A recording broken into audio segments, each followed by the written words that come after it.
Alright, and welcome back to another Kuma Style review. Once again, I'm your host, TJ Duckett, and today we have the SH Figuarts Super Saiyan Level 3 Goku figure. To go ahead and knock it out, where to buy, once again, KieranHobby.com right there, $54.99 plus shipping and handling, and as per usual, go ahead and check out their offer right now. $150 free shipping within the continental US. So basically, spend $150, free shipping, can't really beat it. So yeah, moving on to the figure here, you'll notice that the accessories are a bit different than normal. He has the standard faces and hands. Go ahead and angle the camera up. Or actually raise the camera up, angle it down. But has a bit of an angry face there. Two different hand options for the right and left hand. The more gripping while open hand style. And the charge shot.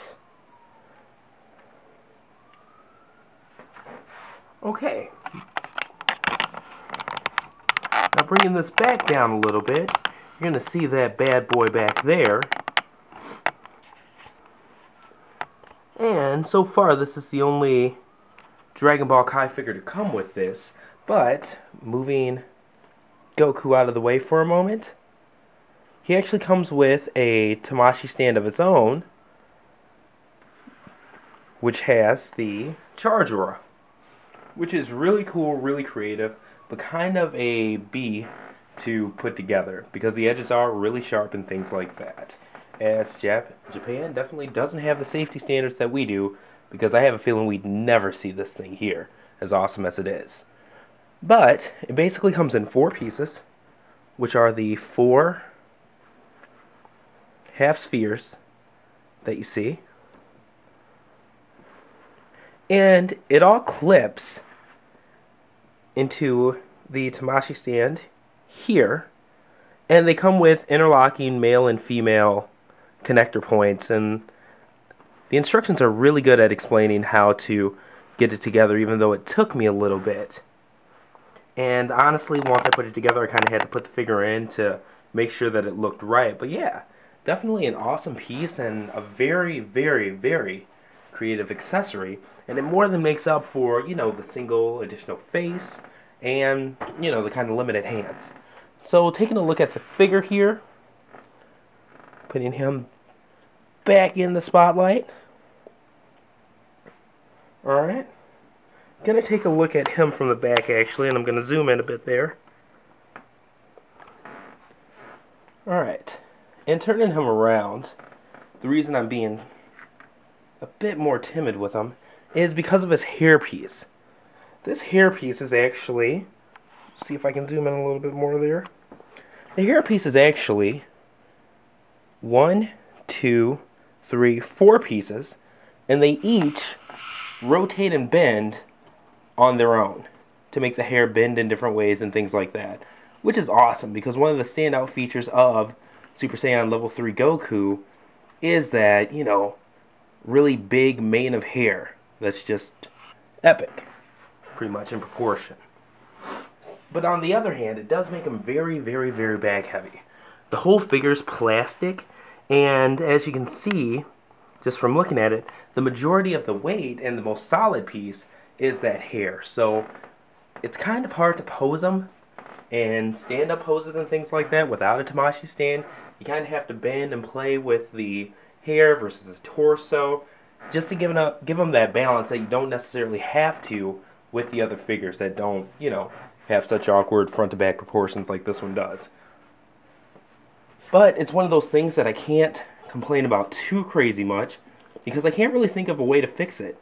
You know, if this was something like a Transformer, since it's a robot, they could use things like die-cast to even out that weight. But, I mean, these are human, well, not necessarily human, but you know what I mean, non-robot figures. So the die-cast and things like that wouldn't really work, even though it would help with that weight proportions. Most definitely, most definitely. Alright, now taking a look at his articulation, standard Dragon Ball Z Kai articulation. ball jointed at the where the neck meets the chest, where the neck meets the head. Shoulders on ball joints, bicep swivel, elbow articulation. Show this off a bit. Wrist on ball joints. No double ball joint in the torso, just one where the torso meets the bottom waist crotch area. Ball jointed thigh piece, full bend at the knee, and the feet on ball joints, given that ankle tilt and things like that, and the feet do have flippers for that added support. So even with all of that, that should show you that this hairpiece is pretty heavy. Alright, so let's give him in a pose that works. Okay, and it stinks having to kind of bend them forward and things like that without the use of a stand, but it's what you got to do with this figure. So what we'll go ahead and do here, just to show off the figure and some of its accessories and things like that, we will change out the face and actually put him inside of the Aura stand. So let me think of a cool pose. Oh yeah, almost forgot his halo too. We'll actually use that right now. So the halo, there's a peg hole in the top of his hair, about right there, and the halo just plugs in here. Oops, let me make sure I've got it right. Plugs in at a bit of an angle. So yeah, there's that. It gives that floating appearance. So we are going to go ahead and swap out the face though. One of the easier face swaps. As you can see, 3 male. And same on the back of the head here. And it just plugs in.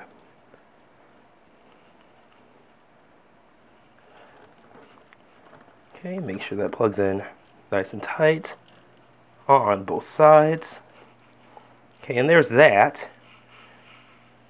Right, I think I'm gonna go with, and let's see what we got here. Go ahead and give him the charge fingers.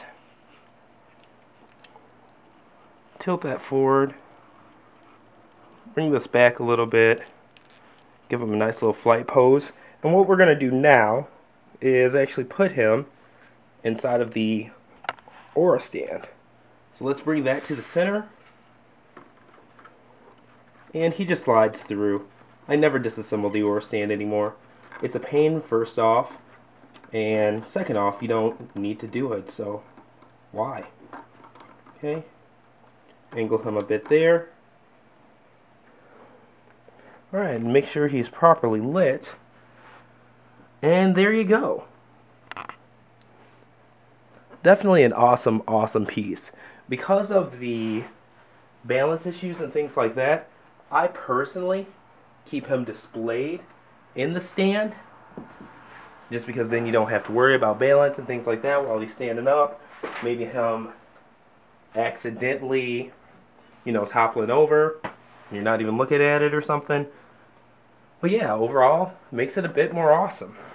In fact, I'll go ahead and give him the open hand, which is just as cool, since we've already got him at that angle. And it's nice because it's fairly easy to pose him while he's already in the Aura, too. So let's go ahead and do that. Do that. And we'll even... Oops. Popped his face off. Of course. It's literally the first time that's ever happened. The beauty of doing things on camera. Okay. And we'll flip his hair out. Angle his face. Okay, and boom. I think I'll bring the camera up a little bit to show that off. But yeah, overall, I didn't really like him off the bat because I had a hard time putting the stand together for a bit and that kind of stuff. But once it's all together and you figure this figure out, because he's definitely one of those ones that takes a bit of time, to get used to because his accessories and his balance are, you know, quite a bit different than the other Dragon Ball Kai figures. Once you get used to him, figure him out, he's awesome. He's just as awesome as any of the others, if not more. So once again, where to buy? KieranHobby.com, $54.99. Logo's right there. And yeah, definitely pick them up as soon as you can. This is one that's readily available. But once it runs out, I don't see it getting another run because most of these are discontinued. But yeah, just go ahead, pick it up, buy it to avoid those secondhand prices and things like that, because these things seem to double in price as soon as they get sold out. Once again, this is TJ Duckett signing out. Thank you for watching, and make sure to visit my site for my pictorials and things like that. www.kumastyle.com. Thanks a lot. Have a great one.